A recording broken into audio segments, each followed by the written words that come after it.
20 things you can get up to in Australia's biggest island, Tasmania, known to locals as Tassie. If you're new around here, hi, my name is Dane. I post videos all about the top destinations to visit in Australia, and I post a lot of videos about how you can move to Australia on something called a working holiday visa. I have put together this travel guide to help you navigate a trip to Australia's biggest island. So typically, if you're coming to Tassie, people do a lap, or they do the East Coast or the West Coast, but most people do a lap. We did this trip over 10 days in February, so that is summertime in Australia. It was hot, cold, rainy. We saw a lot of seasons in Tasmania. If you've done any research so far, you'll know that the weather in Tasmania can be very unpredictable. It's right at the bottom of Australia, and if you keep going south, you will hit Antarctica. If you stick around to the end of the video, I have included a few tips that I wish I knew before planning a trip to Tasmania, so make sure you stick around to catch those. First things first, arriving in Tasmania. Most flights that depart from mainland Australia will land in Hobart, which is right at the bottom of the island. If you can, try and plan your trip around being in Hobart at the beginning or end of your trip on a Saturday, so you can check out Salamanca markets. There are over 300 market stores filled with food, gifts, little trinkets. I am an absolute sucker for markets. The Salamanca markets in Hobart are one of the most visited tourist attractions in Tasmania, so make sure you try and get there around Saturday. If you are visiting Tasmania, make sure you get travel insurance. This brings me on to the partner of today's video, SafetyWing. I've been traveling for 3 years now, and this is my absolute travel essential. It is SafetyWing's travel insurance. Not only is it super easy to sign up, it works on a subscription basis. So you basically pay for your insurance each month until you cancel, or just pay for the period you need to be insured. Here are 3 reasons why SafetyWing is my preferred travel insurance. Number 1, there is 0 deductible. If you need to make a claim, you pay nothing. Number 2, they cover global travel to over 180 countries. And lastly, they cover emergency medical treatment, sports injuries, motor accidents, lost checked luggage, prescriptions, emergency dental, travel delay expenses, hospital stays, and more. The list goes on. I'll leave a link down below in the description box so you can get insured for as little as $2 a day. Now let's get back to those 19 other things to do in Tasmania. Number 2, peace signs. It's the artist museum called the Mona Museum. Now, nothing really prepared me to enter this place. I would highly recommend visiting. I really enjoyed myself here. I spent a couple of hours here, but you could easily spend half a day, even a full day. They've got a nice outdoor area where you can get food. And I think if you go at the weekends, they've got live music, but it's a really beautiful venue. It's just outside of Hobart. But I can't even include some of the things that I saw in the Mona Museum in this video because it will get demonetized. It's both fascinating, shocking, and interesting. I would just leave it at that. Go and see it for yourself. Now we're gonna leave Hobart and head southeast towards Port Arthur. Now, if you're a history nerd or you're interested in the convict history of Australia, definitely visit the historical site known as Port Arthur. There are a number of tickets that you can buy, and you can even add on to do tours. We did the 45-minute convict history tour, and I found it absolutely fascinating. They guide you around the old prisoner settlement, and they tell you these crazy stories about how these convicts tried to escape and they get brought back. We spent half a day at Port Arthur. You could easily spend a full day. There are so many tours you can do, and included in the general admission ticket, you get to go out on a 20 to 30-minute boat ride around the bay, and then you can see the historical site from the water, which is also really beautiful. Number 4 is Tasman National Park. Now, Tasmania is all about the hiking. If you love hiking, you will love Tasmania because there are so many beautiful trails to do. Do try and do one of the hikes in Tasman National Park. We did the Waterfall Bay hike, and it was beautiful. Number 5, now this one is a bit random. It's just a road stop. You could probably spend like 10 minutes there. It's the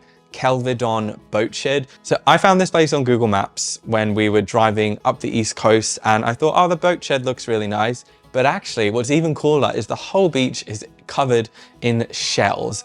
Not just any shells, they're beautiful, untouched shells.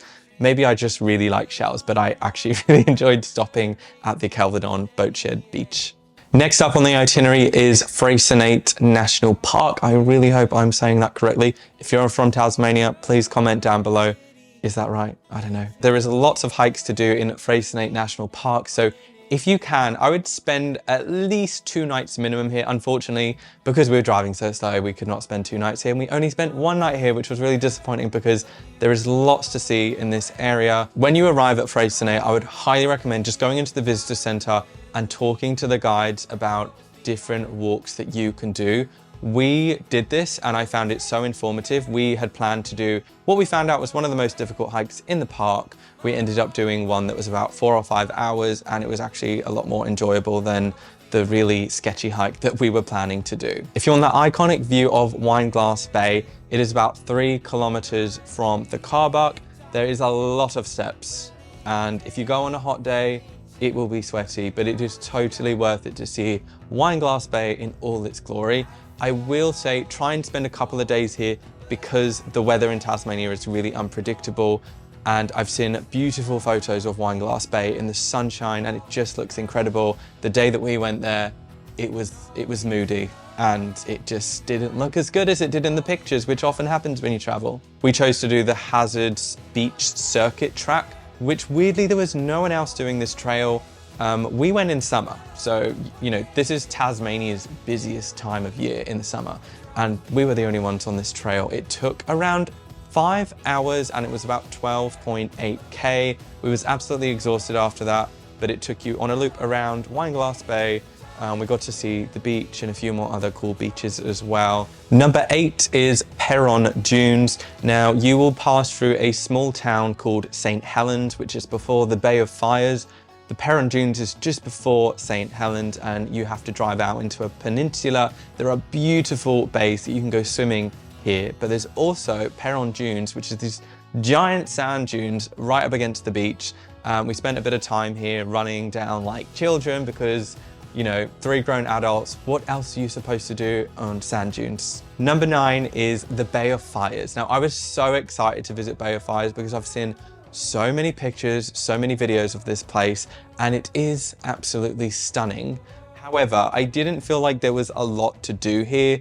We spent 1 night at Bay of Fires, which I felt was a sufficient amount of time. If you wanted some time to relax, this is a beautiful place to do it because there are so many bays and beaches and nice little swimming spots around the area. Now, if you've done any research, you will know about the lavender farms in Tasmania. Unfortunately, I don't have any footage of this because we visited when the lavender had just been harvested. So it's called Bridgestowe Lavender Farm and it's just outside Launceston. So you want to plan it as you're going from the Bay of Fires into Launceston. One tip that I found online was to call the lavender farm before actually driving out there, and they can tell you what the lavender farm looks like. Number 11 is Launceston. Now, there are a few things to do around the Launceston area, so you could probably spend a night or 2 here.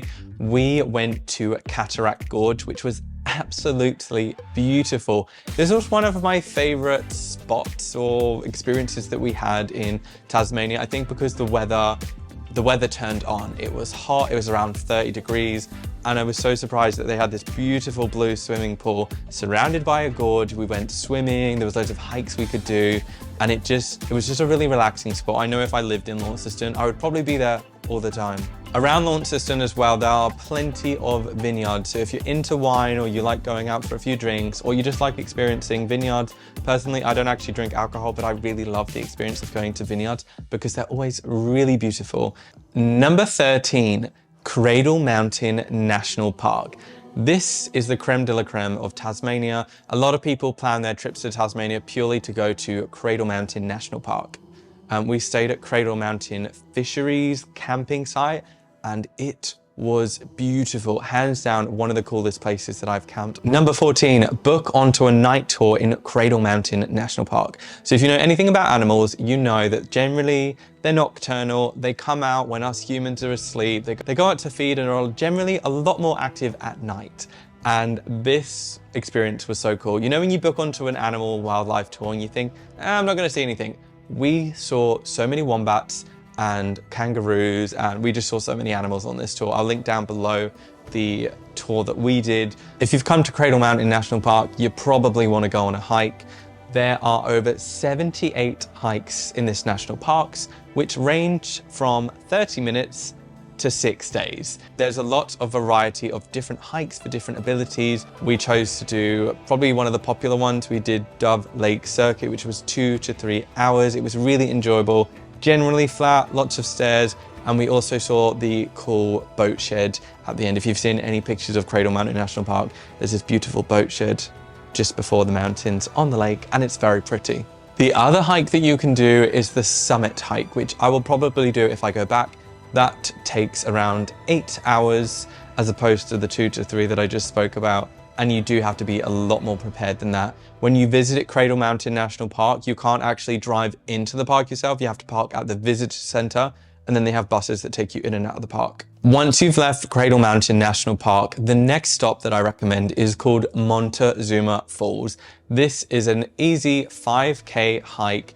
And I wouldn't even call it a hike, it's more of a walking trail. It's generally very flat. So if you don't like walking uphill or downhill, this is the hike for you. I can't explain how beautiful this hike was, but it was raining the day we did this hike and I wasn't looking forward to it.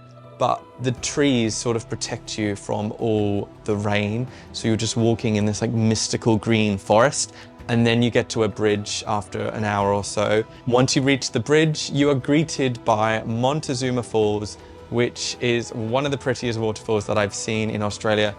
I just felt like Tasmania was full of hidden wonders. Like, you know, it's generally green and then you just find these beautiful places. Number 17, the destination that I said wrong like a million times in the Tasmania vlogs. I was pronouncing it Strahan, but it's actually Strahan. Strahan. Literally, locals came up to me and were like, "You do know it's called Strahan?" And I was like, "Oh, okay, I've been saying this wrong the whole time." The main reason to go to Strahan is to do one of the river cruises on Gordon River. This was such a cool experience. I've been on so many boat tours in my travels, but this was a different one. This was around $150, maybe a bit more. I actually can't remember the exact price. It was a bit more of a pricier activity, but you get taken out into the Gordon River. You get off at several points. They do like history talks on different convict islands and these beautiful parts of nature. And then they give you lunch. It's like a scenic river cruise. It's definitely a slow, relaxing, but it was actually one of my favorite days. And what I really liked about the cruise is there are only 2 cruise operators that can go into the Gordon River. I'm not sure if it's a national park. I know it's UNESCO World Heritage listed. Not sure if it's a national park. I had the best time. Definitely book on to one of the 6-hour cruises if you do go to Strahan. Sorry. After you leave Strahan, you will be heading through Queenstown. Queenstown looks like an old Western style film set. Like, it's an old mining town. It's this mountains that surround it, but they've got these old looking houses. And unfortunately, we just drove through because we really did run out of time. But I would definitely love to go back for a day or 2 just to explore what there is to do in Queenstown. I think there's a few things that you can do, probably a few hikes as well. So that is 18 things you can do in Tasmania. Now I know what you're thinking. Dane, you said 20, you promised us 20. I'm gonna give you 2 more, but I actually didn't do these 2 because we ran out of time. When we planned our trip to Tasmania, we planned to do one of the islands. So these 2 islands are within a couple of hours of Hobart. The first one is Bruny Island. You actually have to get your camper or car or however you're traveling around Tasmania. You get the ferry onto Bruny Island and they have campsites there. And I think there's a lot more going on as opposed to Maria Island, where there is no public transport. There's no vehicles on the island. So if you want to visit Maria Island, it's on the east coast. So there we have it, 20 things to do in Tasmania. Now I'm aware there are probably so many more other things that you can do in Tasmania, but these are just the main tourist attractions. These are things that I did, minus the islands. If you have any other recommendations, please leave them down below. For anyone else watching this video, go check the comments, maybe some locals to put some hidden gems in there. So if you are visiting Tasmania, these are a few tips that I would give you. So firstly, plan more time than it says on Google Maps. One of our journeys took 5.5 hours when Google Maps told us 2.5 hours. The roads in Tasmania are a bit hectic, a bit crazy. They're absolutely beautiful and it's a really scenic drive. However, I just felt so sick all the time because the roads are really windy and you've got loads of hills, and often when the road says 80 Ks, you're probably going 20 Ks. I don't know if that was because we were in a huge camper van, which was slowing us down, or that the roads were just crazy. So definitely plan as much time as you can. I really felt like 10 days was scratching the surface. Like that was, if you have 10 days, that is the absolute minimum time you should attempt to do a lap of Tasmania. Next tip is bring a jacket. One day it was 5 degrees, another day it was 30 degrees. I really struggled to predict the weather in Tasmania.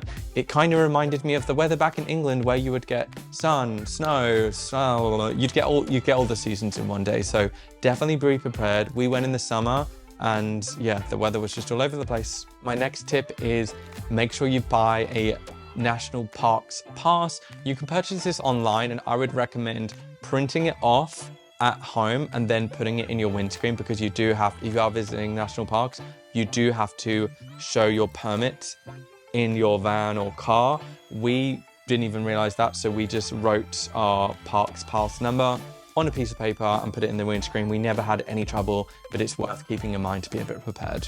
If you want to make the most out of your time in Tasmania, definitely consider hiring a camper van. I was blown away by the amount of free campsites in the most beautiful locations, because on mainland Australia, I know there's so many rules about camping and where you can and can't park and how long you can stay there. So Tasmania just felt like there was no one around and less rules, maybe not less rules, but I just felt like there was a lot more freedom to camp in places. And lastly, if you are driving in Tasmania, a lot of the roads are unsealed. So just keep that in mind. And Google Maps, I feel like it doesn't pick up when roads are sealed or unsealed. Like when we started going up the East Coast, we got to like a fork turning and we could go one way, but we saw that was an unsealed road. So we turned around and went the other way. That was also an unsealed road, but that was the only way that we could carry on going up east. So there we have it. Those are all my travel guide recommendations for you if you are visiting Tasmania. I really hope you have found this video useful. If you're new around here, consider subscribing for more videos like this. My name is Dane. I post Australia travel videos. And if you want to move to Australia yourself on a working holiday visa, I will leave some playlists down below. And a big thanks to the partner of today's video, SafetyWing. Until next time, take care and peace out.